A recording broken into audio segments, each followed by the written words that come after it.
ክርስቲያኖች ምን አይነት ሰዎች ናቸው አላውቅም። እሱማ ሁሉም ሰው የተለያየ ባህሪ አለው። ክርስቲያኖች አስገድደው ክርስቲያን የሚያደርጉ አይደሉም። እስላሞች ናቸው በጎራዴና በእንትን ዓለምን አሳልፈው ግድ የለም አሳልፈው በጎራዴ አይደለም አንግባባም። እዚህ ጋር በጎራዴ የሚለውን የተሳለ ሰይፍን እየተምዘገዘገ መጥቶ ለሁለት ከፍላለሁ ያለው ኡራኤል ይከተላል። ደግሞ ያለ አውድ አላነብም። ይኸውልህ መጀመሪያ ይሄ ሰውዬ በክርስቲያኖች ህይወት ይመሰጥ ነበር አይልም። ቤተክርስቲያን ሲሄዱ ማና አንገቱን ይዞት የወሰደው ሰው አለ አይልም። ክርስቲያን አልሆነም ክርስቲያን አልሆነም። ቅዱስ ኡራኤል መጥቶ በሰይፍ በተሳለ ሰይፍ ካስፈራራው በኋላ ነው የከረሰሰው። ይሄ ሰው ክርስቲያን ይሆን የተጠመቀው ይሄ ሰውዬ ጭራሽ ማለት ነው። ይኸውልህ ቅዱስ ኡራኤል ሳይመጣበት በፊት ከብዙ ቀን በኋላ አለ በቅዱስ ኡራኤል ቤተክርስቲያን ውስጥ ይጸልይ ነበር። ይኸው ሲጸልይ ነው እኮ የተገለጠለት። አስገድዶት አልመጣም። ምን ክርስቲያን ነበረ እኮ ክርስቲያን ነበረ። ቅዱስ ኡራኤል ክርስቲያን ነበረ ክርስቲያን ነበረ አልነበረም። ትርጉም የለውም። መጸለዩ ትርጉም የለውም። ክርስቲያን ምን ያደርጋል? ማን አስገድዶ ትርጉም የለውም። ነገርኩህ እኮ ትርጉም የለውም። ክርስቲያን ካልነበረ መጸለዩ ትርጉም የለውም። ምናልባት በእምነቱም እየጸለየ ሊሆን ይችላል ይሄ ሰው እኮ እሱ ጸሎቱንም እኮ አያውቅም እኮ ግን መጥቶ በቅዱስ ኡራኤል እኮ በእምነቱ እየጸለየ ቤተክርስቲያን ገባ ስላለ እኮ አይደለም ክርስቲያን አልሆነም። ይሄ ሰው ክርስቲያን የሆነው ቅዱስ ኡራኤል መጥቶ በሰይፍ ካስፈራራ በኋላ ነው። መጀመሪያ እኛ ቤተክርስቲያን እየመጣ ምን እንትን አለው? ፍላጎት አይደለም እንዴ? ይሄው እኮ ከመጽሐፉ እኮ ይናገራል እኮ።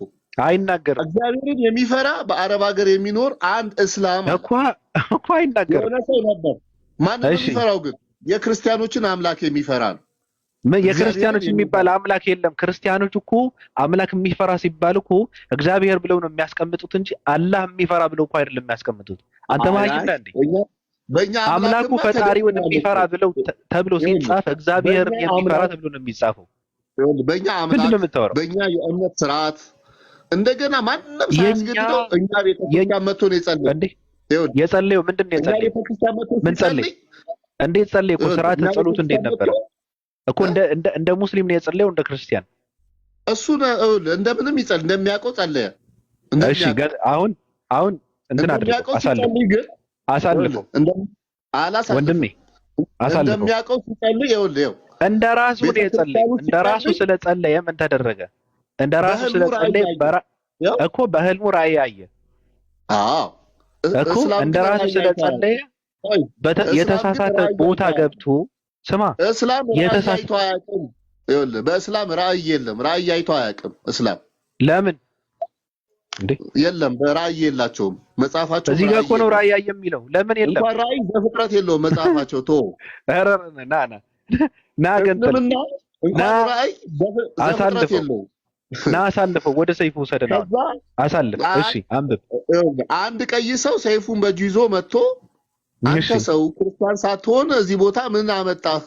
ይኸው እኔ ጠየቅኩን የጠየቀው አንድ ቀይ ሰው። አዎ እሺ። ቀይ ሰው መልአኩ ነው። በራእይ መልአክ ነው የሚገለጠው። እሺ በሰው አምሳል ተገልጦ አላለም። እዚህ ቦታ ምን አመጣህ አለው። አላለም። እንደዛ አላለም። የራስህን አትተው። ቀይ ሰው አውጥተህ እንዳዋቂ ይኸውልህ፣ ትርጉም ከኪስ አውጥተህ እንዳዋቂ ኪስ ወለድ እንትን አታድርግ። አስመረህ አትለፍልፍ። አዙረው አውድ የሌለው ነገር አይሰራም። እሺ ገንጥል። ና ወዴት ነው የምትሄደው? ገንጥለው። ምኑ ነው ገንጥለው? አሁን ያነበብነው። አዎ አሳልፈው። አስመረህ እንደዚሁ ለፍልፍ እንጂ እኔ አሳልፈው እኮ አሳልፈው። ያኛው እሺ አንብብ፣ ጨርስ፣ ሂድ። ይሄ ጨረስ ነው። ያኛውን ነው። አሁንም ሄደህ ተጠመቅና ክርስቲያን ሁን። እሺ አለው። ሁን የኢየሱስ ስም አገልጋይ ትሆናለህ አለው። ይህንንም ሲነግረው እየተንቀጠቀጠ ከእንቅልፉ ነቃ። እሺ በማግስቱ ያ ተንባላታዊ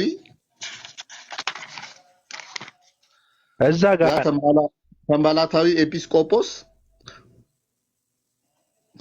ወደ ኤጲስቆጶሳት አለቃ ወደ ሐዋርያው ጴጥሮስ ሄደና በራእይ ያየው ነገረው። ማን ነው እሱ? ከንበላታዊ ማን ነው? እንትኑ ነው ይሄ ራእይ ያየው ማለት ነው። አረቡ አይደለም፣ እሱማ አረቡ ነው። ይሄ ከንበላታዊ የተባለው ባለ ሰይፉ ነው፣ ቀይ ሰው ነው። ሂድ አንብብ አንብብ አንብብ አንብብ። ከንበላታዊ የተባለው አንብብ፣ ግድ የለም አንፈልግም አንብብ። በራእይ ያየውን ነገረው እኮ አለ እኮ። ከንበላታዊ ማለት ለኤጲስቆጶሱ ነው አይነገረው እኮ። ሄደና በራእይ ያየውን ነገረው፣ ለኤጲስቆጶሱ ነው የነገረው። ቆይ መልአኩ ነው ራእይ ያየው? መልአኩ ነው ወይ ራእይ ያየው? አይደለም። ስለዚህ ያየው አረቡ ነው፣ ሙስሊሙ ማለት። ሂድ ቀጥል እኮ እንትን እያልካ መጀመሪያ ከአውድ አትውጣ። ያን ጊዜ ጴጥሮስ ደስ አለውና የክርስትናን ሃይማኖት ለብዙ ቀን አስተማረው።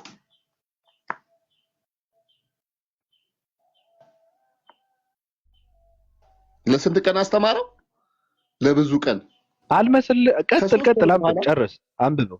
ከ3 ወር በኋላ ጴጥሮስ ተጠመቅና ክርስቲያን ሁን ቢለው ክርስቲያን ብሆን ምን አገኛለሁ? ምንስ ይጠቅመኛል ሲል እስላሙ መለሰለት። ከዛስ ወደ ቀድሞ ከዛ በፊት ሲጸልይ የነበረው እንደ ሙስሊም ሆኖ እንጂ ክርስቲያን ሆኖ አይደለም። ቅድም ሲጸልይ ሲል እሺ ቀጥል። ለዛ ነው ተጠመቅ እያለ ያለው። ክርስትና ሳይቀማ የክርስትና ቆይ እኔስ ምንድን ነው ለምን ቤተክርስቲያናችን ውስጥ ገባ ስላልክ ነው። ቀጥል። ክርስትና ሳይ የክርስትናን ጸሎት የሃይማኖት ጸሎት ሊጸልይ አይችልም። ስለዚህ እንደ ራሱ ነው የጸለየው። ግን እግዚአብሔር ልቡናውን አይቶ ክርስትናን ሃይማኖቱንና ልቦናውን አይቶ አይደለም፣ አስፈራርተው እነ ቅዱስ ዑራኤል ነው ክርስቲያን ያደረጉት። አንብበው። እሺ ቀጥል። ወደ ቀድሞ ስራህ ትመለስ ዘንድ ማን ነገረህ? ማንስ አስተማረህ? በማለት ጴጥሮስ ደነገጠ ይላል።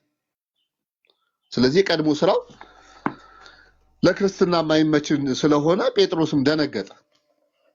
እርሱም የነገረኝና ያስተማረኝ የለም አለ። ስለዚህ ልቡን ዘጋ መልሶ ማለት ነው። ካልነገረህና ካላስተማረህ ይህን ክፉ ስራ በምን አሰብከው? ክርስቲያን አለመሆንን ማለት ነው። ለምንስ አንተን በማስተማር ሙስሊም ማለት ክፉ ስራ ነው እያለው ነው። አዎ እንደ እስልምና ክፉ ስራ ነው። እኔ ሳይሆን ደግምልሃለሁ፣ ሚሊዮን ጊዜ ደግምልሃለሁ ከፈለክ።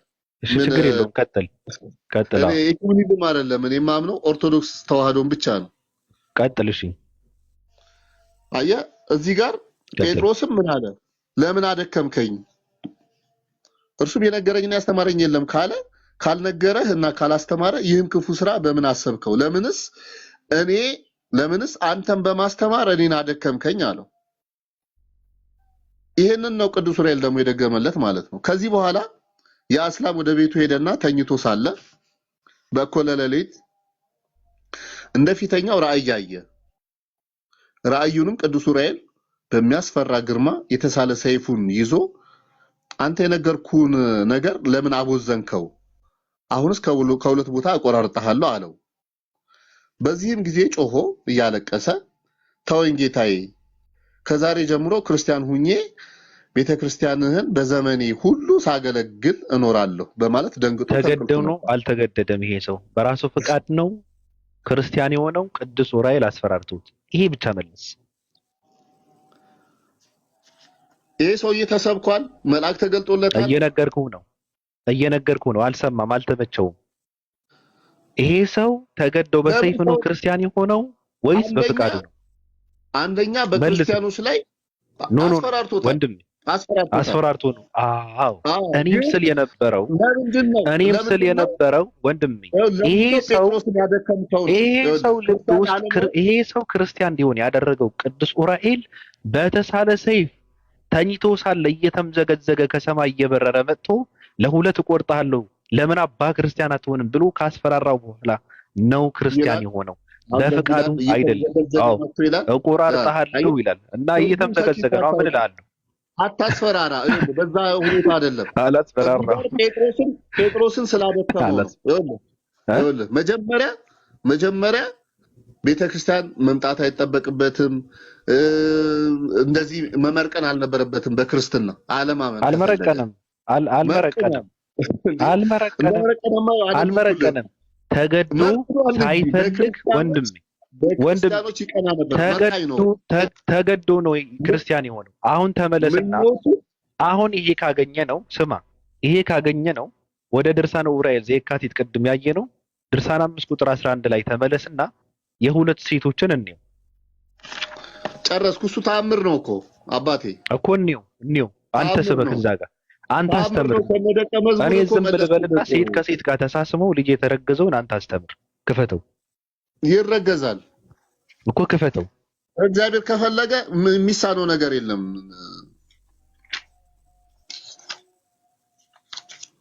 እግዚአብሔር የሚሳነው ነገር የለም።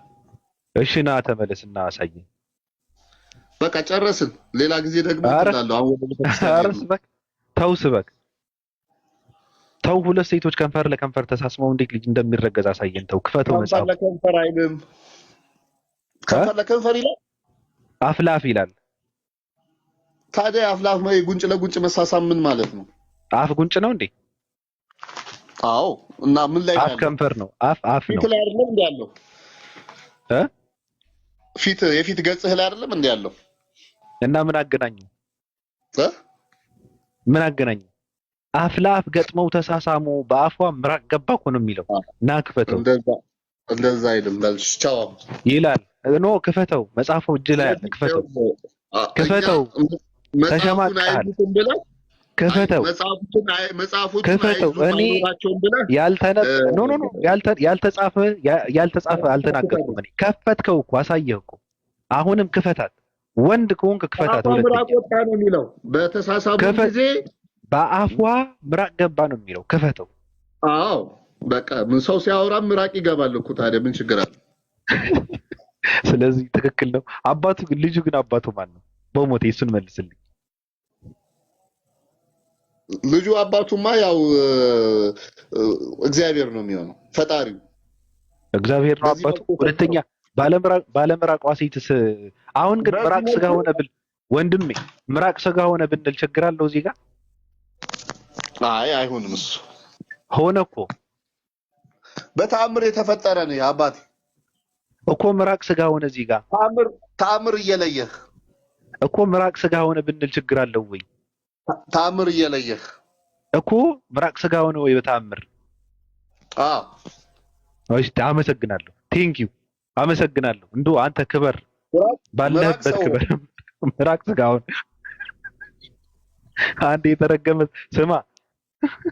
አንዴ የተረገመ ሰው እቺ ሴትዬ ግን በአፏ ተረጭ ነበረ ማለት ነው ብሎ አለ አንዱ የተረገመ ሰው። ስለዚህ ስናወራ ማለት ነው። አመሰግናለሁ። ግን አንተ የተባረክ ሰው ነህ።